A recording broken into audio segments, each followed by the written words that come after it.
So instead of spending $2 a screw from Arctic Cat, I've had to squabble up a couple things that I had lying around the shop and literally cut them down to size. Let's do one final wipe down of this piece, and then we can go ahead and apply our silicone gasket maker and get this thing on the sled. So then, let's get to work.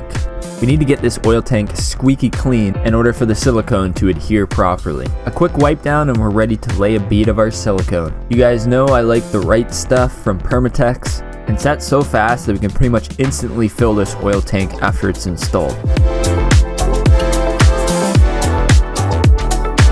And speaking of installing the oil tank, now we're going to go ahead and bolt this thing up to the side of the chain case here. There's 8 bolts, or I guess I should say there's 8 self-tapping machine screws that mount this up and get torqued down. To spec, of course. Next up, we got some more of this fancy blue oil/fuel line. This is 3/8 and it's going to run from this oil tank all the way to the injection pump. I am using hose clamps here, but I did later have to switch out the pump side to a constant tension clamp.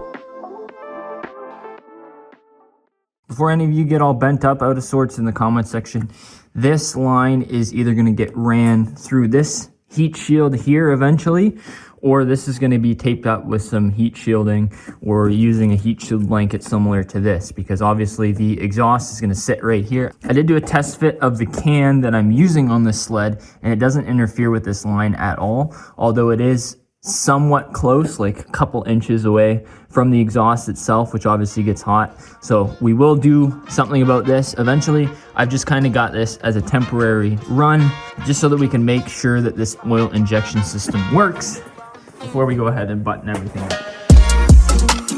Before we go ahead and fill this oil system, I do want to get this throttle body assembly back in place, and that way we can hook up the lever that actually controls the oil injection pump. The throttle body assembly is actually where the ported fuel injection also happens, so obviously this needs to be at least in place for us to be able to run this sled. We are going to be leaving the actual air box, or the snorkel I guess, off of this sled just for testing purposes. I want to make sure everything with the oil injection system is working properly before we go ahead and button everything up.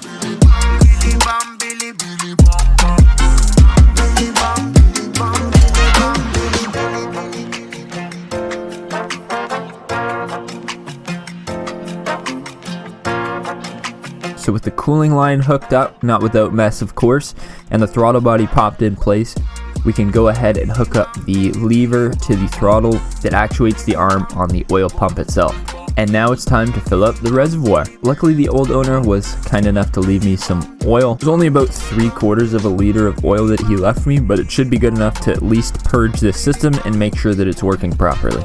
One thing I like to do when bleeding something like this, especially with the design on this sled where the angle of the line from the tank to the pump is basically going uphill, I'm using an engine crane and I'm just going to jack the back end of the sled up all the way. Then with the sled up and the bleeder screw cracked, we can pull the sled over a couple times, and that's going to get any of the air out of the system before we do our first start. Once bled, it's time to put this thing back together enough just to get this thing fired back up, and that all starts with the exhaust.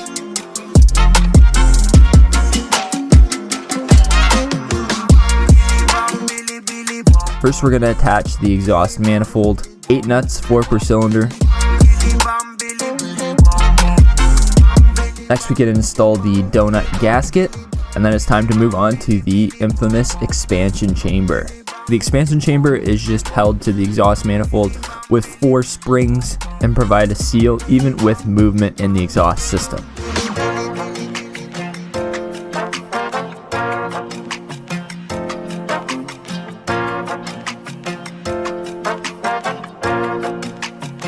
And the last thing in the exhaust system to hook up is the oxygen sensor.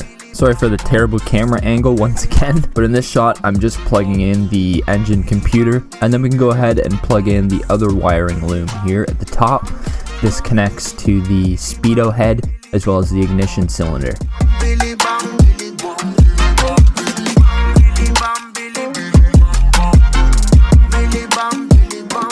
And with that, we should be officially ready to fire this thing back up.